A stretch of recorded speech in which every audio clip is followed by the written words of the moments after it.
ماورائے عقل ہے شان حسن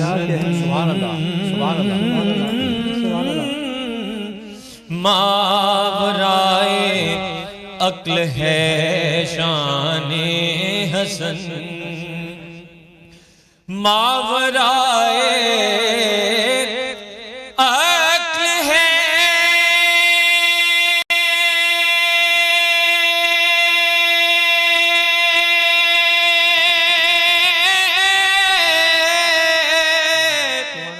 شان حسن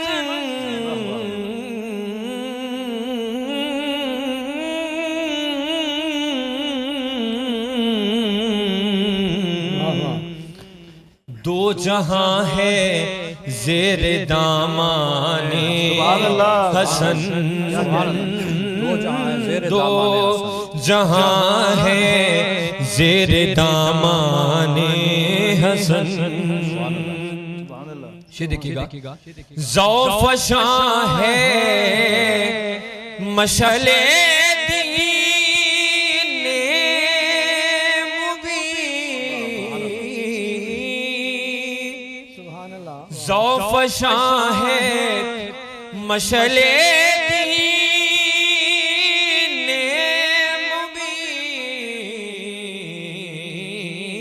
مبین باعث شمع شبستان حسن باعث شمع شبستان حسن دیکھئے گا آسمان خود ورتائے حیرت میں ہے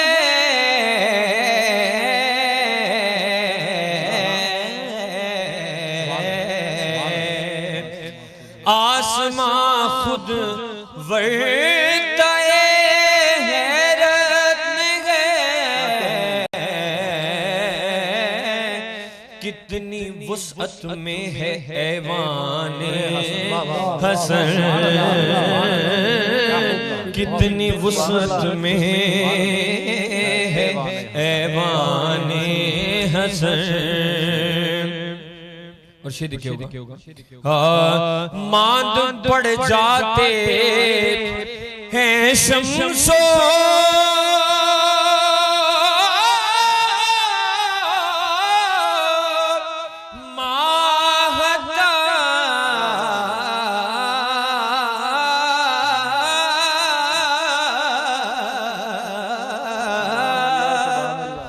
ماند پڑ جاتے ہیں شمس و ماہتاب دیکھ کر حسن چراغان حسن دیکھ کر حسن چراغان حسن اور شیئر دیکھئے گا ایک فارسی کا مشاہ ہے نازش مرغان گلزار جنا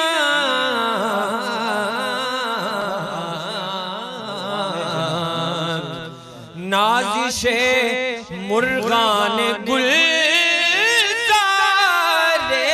جنا بلبل خوش روئے بستان حسن بلبل خوش روئے گلزان حسن بلبل خوش روئے بستان حسن اور مجھے بڑا پسند اپنی مستی ہی میں رہتے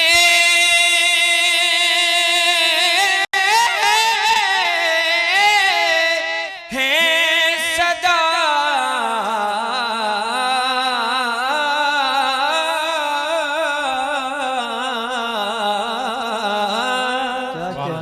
اپنی مستی ہی میں رہتے ہیں صدا باد خاران خمستان حسن باد خاران خمستان حسن.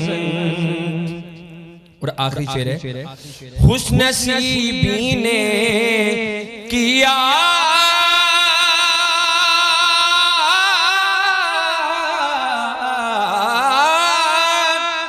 اس کا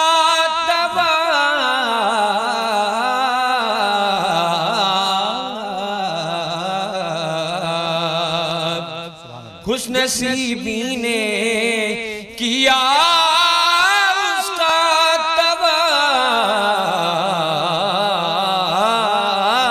طواف مظہری جو ہے ثنا خان حسن مظہری جو ہے ثنا خان حسن دو جہاں ہے زیر دامان حسن. سبحان اللہ سبحان اللہ. بہت ہی اعلیٰ طریقے سے نذرانہ عقیدت پیش فرما رہے تھے جناب حسنین مظہری صاحب. اور آج 15 رمضان المبارک کی سحر ہے. تمام عالم اسلام کو اور بالخصوص اولاد حسنی یعنی امام حسن علیہ السلام کی اولاد کو ان کے جد کی اور اولاد امام حسین کو ان کے تایا کی ولادت باسعادت کی یہ مناسبت مبارک ہو. اور یہ مبارک لمحات ہم پیش کرتے ہیں بارگاہ رسالت مآب صلی اللہ علیہ وآلہ وسلم میں کہ جن کی بیٹی کی آنگن میں آج پہلا پھول کھلا اور پہلا جوانان جنت کا سردار اس زمین پر آیا کہ جس کی برکت سے آگے سادات اور اولاد رسول آگے چلی. اور ہمارا بہرحال ایک روحانی ماحول بن گیا ہے. مظہری صاحب ماشاءاللہ جو کلام آپ نے عقیدت کا بارگاہ امام حسن مجتبیٰ علیہ السلام میں پیش کیا. ناظرین کرام ہمارے ساتھ ہمارے پہلے کنٹیسٹنٹ موجود ہیں. آج علی ارسلان لاہور سے ان کا تعلق ہے اور چلتے ہیں ان کی طرف اور سنتے ہیں نذرانہ عقیدت. ہمارے ساتھ ہمارے ججز کے پینل میں موجود ہیں ہمارے قابل احترام ججز حافظ حکیم مرغوب احمد حمدانی صاحب. آپ کے ساتھ ہمارے دوسرے جج موجود ہیں جناب سید محمد باقر زیدی صاحب. اور آج کی اس سحر کی ابتدا میں نذرانہ عقیدت پیش فرما رہے تھے ہمارے تیسرے جج جناب صاحبزادہ حسنین مظہری صاحب. اور روزانہ کی طرح انشاءاللہ سیرت پہ گفتگو کریں گے ہم منیر حسین دگل صاحب جو کہ ہمارے ساتھ موجود ہیں. چلتے ہیں اپنے پہلے کنٹیسٹنٹ کی جانب علی ارسلان اور دیکھتے ہیں کہ یہ کس طرح سے نذرانہ عقیدت پیش فرماتے ہیں.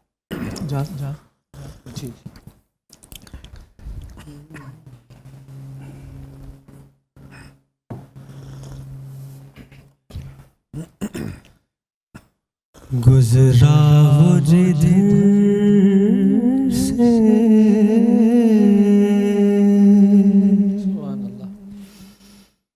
ہوئی وہ راہ گزر نور اس نور مجسم کی ہے ہر شام و سحر نور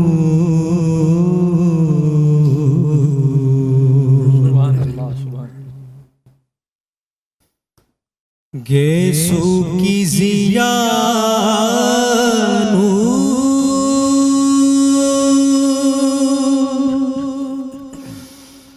عمامہ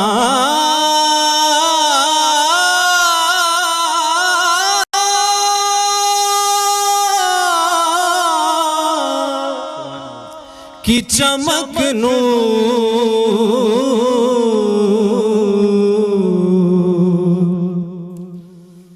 گیسو کی ضیا نور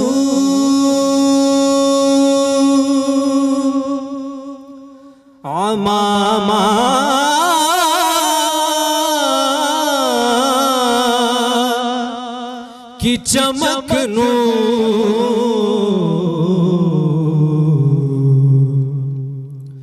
اس آیا رحمت کی ہے ہر زیر و زبر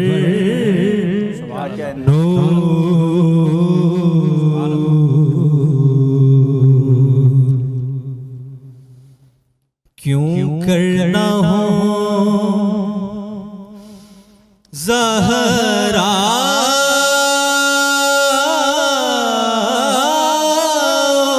حسین حسن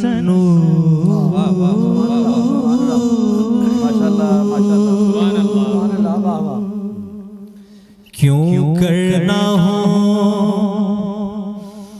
زہرا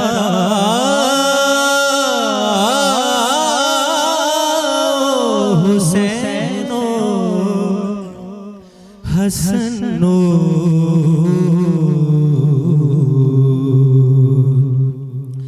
اس نخل رسالت کا ہے ہر برگ و ثمر نور گزرا وہ جدھر سے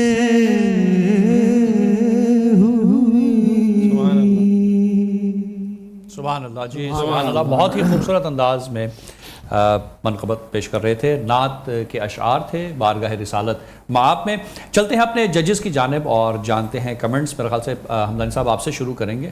بسم اللہ الرحمن الرحیم. جی ماشاءاللہ بڑی اچھی آواز, کلام بھی بڑا اچھا سلیکٹ کیا انہوں نے. جی اعظم چشتی صاحب کا نا جی جی انہی کے رنگ میں پڑھا انہوں نے. صحیح.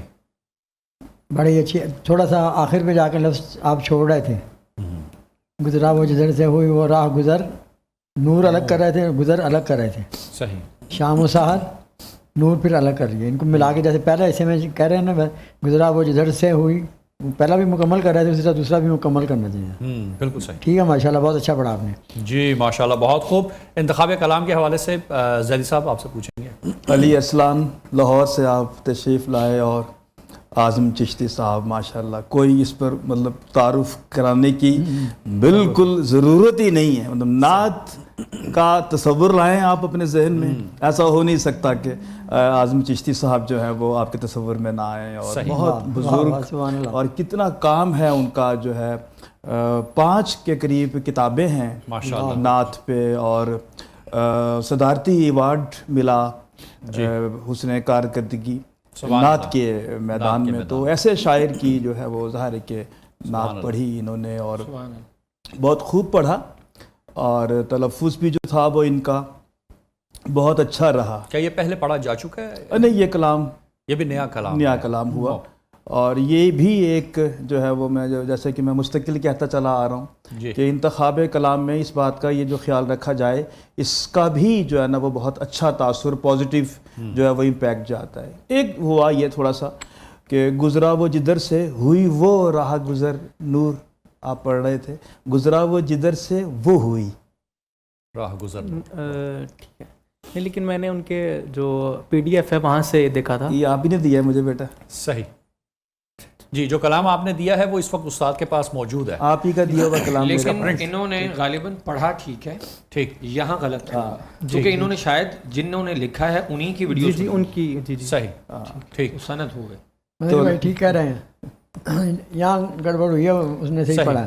جی تو لہٰذا جو ہے آپ پہ حملہ آور ہو گئے ہیں اس وقت. نہیں بہت اچھی بات ہوئی, کیونکہ ظاہر ہے کہ میرے سامنے بیٹا جو چیز آئی اور وہ تھا, اور وہ اس میں کوئی ایسی بات نہیں تھی, ظاہر ہے کہ وہ آپ کے نمبر نہیں کرتے تھے, لیکن ہمارا ایک سیگمنٹ ہے کہ ہم یہ دیکھ رہے ہیں کہ جو صحت کلام ہے وہ برقرار رہے, اس حوالے سے بات کی گئی. شاعر نے جیسا لکھا ہے ویسا پڑھا, تو چونکہ وہ میرے پاس وہ چیز آئی تھی تو میں نے اس پر بات کی, لیکن بہرحال انہوں نے جو ہے وہ بہت اچھا پڑھا اور تلفظ بھی ان کا بہت اچھا تھا.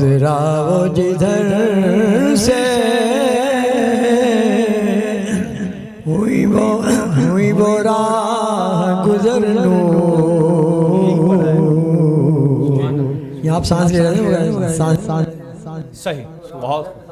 جی سبحان اللہ. جی مظہری صاحب آپ کے پاس آتے ہیں. جی بسم اللہ. میں بتائیے. صرف یہ پوچھنا چاہوں گا آپ سے کہ تفہیم بڑا ہونا ضروری ہے.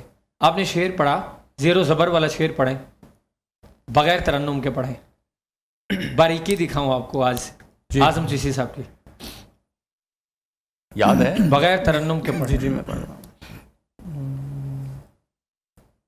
گیسو کی ضیا گیسو کی ضیا نور, امامہ کی چمک. امامہ کی ضیا. یہاں زیر و زبر کیوں لائے وہ؟ جی یہاں پہ نہیں ہے, یہاں پہ نہیں ہے, مجھے یاد نہیں آ رہا. شعر دیکھیں. جی زید اس صاحب. آیا رحمت کی ہے ہر زیر و زبر نور. جی جی جی. بتائیں یہاں کیوں زیر و زبر لے کے آئے وہ؟ اس سایہ رحمت کی ہے ہر زیر و زبر نور. زیر اور زبر یہاں قافیہ Justify بنا؟ کیسے کیا؟ جی کیوں کیا؟ میں ایک نقطہ بتاؤں گا اور آپ حیران ہو جائیں گے. آگے دیکھیں مصرع اوپر, گیسو کی ضیا کی زیر لی ہے انہوں نے, جی جی. امامہ کی عین کی زبر لی ہے. واہ. گیسو کی ضیا کی زیر کہہ رہے ہیں, امامہ کی عین کی زبر کہہ رہے ہیں. کہ صحیح. گیسو کی ضیا کی جو زے ہے, جو زواد ہے, زواد جو صحیح. اس میں ہے, زیر آ گئی. زیر آ گئی تو یہ زیر بھی چمکدار ہے اور وہ زبر بھی چمکدار ہے. واہ. یہ سمجھنا بہت ضروری ہے کہ کلام کی نوعیت کیسی ہے اور کس نے کس محنت سے لکھا ہے, اس کا کیا کیا کیسا خوبصورت ہے. بہت سبحان اللہ. میں تب سے دیکھ رہا ہوں کہ زیر و زبر کیوں کافی آ گیا. صحیح زیر و زبر نور, کہ چونکہ نبی علیہ السلام کے ساتھ زیر کیا ان کی کیا چیز زیر ہوگی. صحیح. زبر تو ہے نا کہ سب جی, چیزیں, جی, جی. زیر کیا, لیکن وہ نکتہ کھلا کہ یہ جو ضیا کے کی جو زیر ہے, ہاں زواد کی زیر ہے, وہاں سے زیر لی.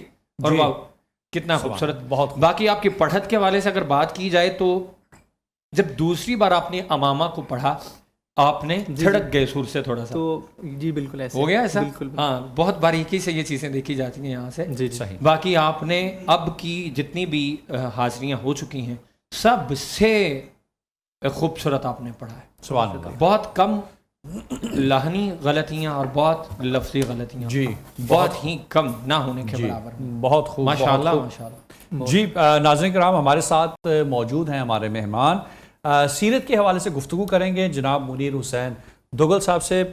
منیر حسین دوگل صاحب, کیا آج ہمارے لیے آپ سیرت کا کون سا پہلو بیان فرمائیں؟ بسم اللہ الرحمن الرحیم. آج جو سیرت کا پہلو ہم آپ کی خدمت میں پیش کر رہے ہیں وہ بہت ہی اہم ہے ہماری سماجی زندگی کے لیے, کہ اگر اس کی اہمیت کو ہم نہیں جانیں تو یا ہمارا معاشرہ جو ہے اس کی بنیادیں مضبوط ہوتی ہیں یا کھوکھلی.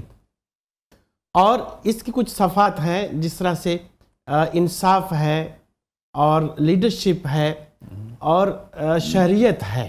اگر ان جزوں کو ہم خیال میں رکھیں تو پھر ہمارا جو معاشرہ ہے اس کی بنیادیں مضبوط ہوتی ہیں. صحیح. گویا ہر وقت ہر کام کے اندر آپ صلی اللہ علیہ وسلم اس کو بہت اہمیت دیا کرتے تھے. اس کی رہی اگر ڈیفینیشن ہم کریں تو وہ ہے put the right things on right place. Justice. ہم ہر چیز کو اس کے صحیح مقام کے اوپر رکھتے ہیں تو یہ عدل ہے. صحیح. عدل جو کہ ایک ایسی صفت ہے جو انسان کے اندر لیڈرشپ کے معاملے میں خصوصی طور پہ بڑی خوبصورتی لاتا ہے, کہ لوگ اس کو ماننے لگتے ہیں کہ یہ کسی بھی معاملے کے اندر ہوں تو یہ کسی کی قربت سے یا کسی کے ساتھ دشمنی کی وجہ سے عدل کا پہلو نہیں چھوڑے گا. یعنی جو جس بھی چیز کا حقدار ہے وہ اس کو ضرور ملے گا. نبی اکرم صلی اللہ علیہ وآلہ وسلم نے فرمایا کہ سب سے بڑا جہاد یہ ہے کہ ظالم حکمران کے سامنے آپ عدل کی بات کریں. سبحان اللہ. اور آپ صلی اللہ علیہ وسلم کی آل اولاد کے اندر یہ چیز پریکٹیکلی تھی. سبحان جس طرح سے آج ہم ذکر کر رہے ہیں ان کی حضرت حسنین کا, اور ان کی جتنی بھی معاملات ان کی زندگی میں درپیش ہوئے کہیں بھی جا کے ڈگمگائے نہیں ہیں. کوئی لالچ نہیں آیا ہے کہ مجھے یہ پوزیشن مل جائے, مجھے یہ عہدہ مل جائے تو میں کہیں لیفٹ رائٹ ہو جوں. اس مقصد کے لیے تو اس دنیا میں آئے ہی نہیں تھے. سبحان اللہ. جتنے بھی آپ صلی اللہ علیہ وسلم تھے یا آپ صلی اللہ علیہ وسلم کی آل اولاد تھی وہ تو تھے ہی عدل کے رستے کے اوپر. کہ یہ ہم رہے نہ رہیں, ہماری پوزیشن رہے نہ رہے, ہمیں خوشی غم آئے, لیکن ہم رہیں گے راست کے اوپر, عدل کرنے والوں کے اوپر. آپ صلی اللہ علیہ وآلہ وسلم کا تو یہاں تک ہمیں ایویڈنس ملتی ہے کہ ایک بار نماز کے بعد صحابہ اکرام رضوان اللہ سے خطاب فرما رہے ہیں اور کہتے ہیں کہ آج آپ میں سے کسی کے ساتھ مجھ سے زیادتی ہوگی ہو تو مجھ سے بدلہ لے لے. اللہ آج کے دیکھیں ہمارے جتنے بھی لیڈرز ہیں کسی میں جرت ہے یہ بات کرنے کی؟ اور اگر ذرا سوچئے اگر کر بیٹھے تو کتنے لوگ امڈیں گے. ان کے بعد تو ہے ہی زیادتیاں ہیں. تو آپ صلی اللہ علیہ وسلم نے جہی یہ بات کہی تو ایک صحابی نے کہا جی میرے ساتھ ایک جنگ کے موقع پہ آپ نے مجھے چھڑی ماری تھی, میں بدلہ لینا چاہتا ہوں. اللہ آپ صلی اللہ علیہ وسلم نے کہا آئیے بدلہ لے لیجئے. وہ آئے, انہوں نے کہا چھڑی بھی چاہیے, جو آپ نے مجھے ماری تھی میں چھڑی سے مارنا چاہتا ہوں. چھڑی بھی حاضر کی گئی. چھڑی آ گئی تو کہا نہیں اس وقت میری کمر کے اوپر قمیض نہیں تھی. تو آپ صلی اللہ علیہ وسلم نے اپنی قمیض بھی اتار کے کمر پیش کر دی کہ آئیے اس حالت میں مار لیجیے. اللہم صل وہ آپ صلی اللہ علیہ وسلم کے ساتھ لپٹے, حق کیا, بھوسا لیا. کہا میرا تو یہ لالچ تھا کہ میں کس طرح سے آپ کا بھوسا لے سکتا ہوں, میں نے آپ کو معاف فرمایا. سبحان اللہ. واہ واہ. دیکھیے وہ پریکٹیکلی باتیں ہیں کہ جو ہم یہ نہیں کہ بات کی پریکٹیکلی نہیں کیا, آپ نے خود بھی کی اور اپنی آل اولاد کو بھی کہیں رعایت نہیں دی ہے. یہاں تک کہ ایک واقعہ حضرت فاطمہ بنت اسود کا آتا ہے کہ وہ بڑا مشہور واقعہ ہے, میں تفصیل میں نہیں جاؤں گا, کہ چوری کا معاملہ ہوتا ہے اور سفارشی آ جاتے ہیں, واہ واہ. اور سفارشی بھی خاص ڈھونڈا جاتا ہے جس کی بات آپ صلی اللہ علیہ وآلہ وسلم ٹالتے نہیں ہیں. لیکن آپ کھڑے ہو گئے, کہا نہیں اسی وجہ سے تو بربادی ہوئی تھی کہ غریب کی بات ہو, غریب چور ہو تو اس کو معاف نہیں کرنا, اور اگر امیر کی بات ہو, امیر چور ہو تو اس کی سفارشیں ماننا. کہا آج ایسا نہیں ہوگا, یہ تو فاطمہ بنت اسود ہیں, اگر ان کی جگہ فاطمہ بنت محمد صلی اللہ علیہ وسلم بھی ہوتی تو آج فیصلہ عدل کا ہوتا. سبحان اللہ. واہ واہ. کمال کی بات یہ کہی کہ ایک طرف ہم لیڈرز کو, بڑوں کو, بڑے عہدوں والوں کو یہ کہتے ہیں کہ عدل کی طرف دھیان کیجئے, دوسری طرف شہریت سٹیزن شپ والی بات کی کہ آپ بھی سیدھے رہیے, جو کام آپ کے ہیں وہ بھی آپ نے عدل کے ساتھ کرنے ہیں, کیونکہ عدل کا مطلب ہے ہر کام میں, ہر بات میں, ہر پہلو میں, ہر آن گھڑی آپ نے عدل کے اوپر رہنا ہے. اور اگر کوئی ایسا کرتا ہے تو وہ کسی کمپنی کا یا اپنی ذاتی زندگی میں ہردل عزیز بنتا ہے, لوگ اس کے ساتھ جڑتے ہیں کیونکہ وہ اپنا کام بھی عدل سے کرتا ہے اور دوسروں کے لیے بھی مددگار بن جاتا ہے. پھر اللہ تبارک تعالیٰ ہماری کس طرح سے رہنمائی فرما رہے ہیں, فرمایا کہ نیکی اور تقوی میں ایک دوسرے کی مدد کرو, برائی اور زیادتی میں دور رہو, مدد نہ کرو. آمین. آپ صلی اللہ علیہ وسلم نے فرمایا کہ مسلمان کا بھائی ہے, نہ تو اس کے اوپر ظلم کرتا ہے, نہ اس کو بے یار و مددگار چھوڑتا ہے. سبحان اللہ. اور پھر اور ایک جگہ پہ فرمایا کہ صحیح معنوں میں مومن انسان وہ ہے جو اپنے لیے پسند کرے وہ اپنے بھائی کے لیے پسند کرے. یعنی ایسی مثالیں دیں کہ جو صحیح طور پہ عدل کی نشاندہی کرتی ہیں. جی آپ صلی اللہ علیہ وسلم کی زندگی کے بہت سارے واقعات ہمارے پاس ہیں کہ آپ صلی اللہ علیہ وسلم جب برسر اقتدار آئے مدینہ کے اندر تو جو قانون بنایا وہ مسلمانوں کے لیے نہیں تھا, وہ تمام لوگوں کے لیے تھا, تمام شعبہ ہے زندگی کے لوگوں کے لیے تھا, تمام مذاہب کے لیے تھا. جو غیر مسلم اس وقت یہودی تھے یا اور مذاہب ہوں گے ان کو بھی برابری کے حقوق دیے. کہا یہ آپ کے کام ہیں, یہ آپ نے ریٹرن میں کرنا ہے. اور پھر آپ نے اپنی مثال یہ پیش کی کہ جب آپ صلی اللہ علیہ وسلم ایک سفر کے اوپر تھے, وہاں کہیں پڑاؤ کیا, ضرورت پڑی کام کی, تو آپ نے کہا سب کے کام بانٹنے کے بعد کہ میرا کام یہ ہے کہ میں جنگل میں جاؤں گا اور لکڑیاں لے کے آؤں گا. صحابہ اکرام رضوان اللہ نے عرض کیا کہ اللہ کے نبی ہم بہت ہیں کام کرنے والے, ضرورت نہیں ہے آپ کی, آپ آرام فرمائیے. لیکن آپ نے کسی کی نہ سنی, عدل کے تقاضے دیکھیے, خود گئے اور لکڑیاں لے کر آئے.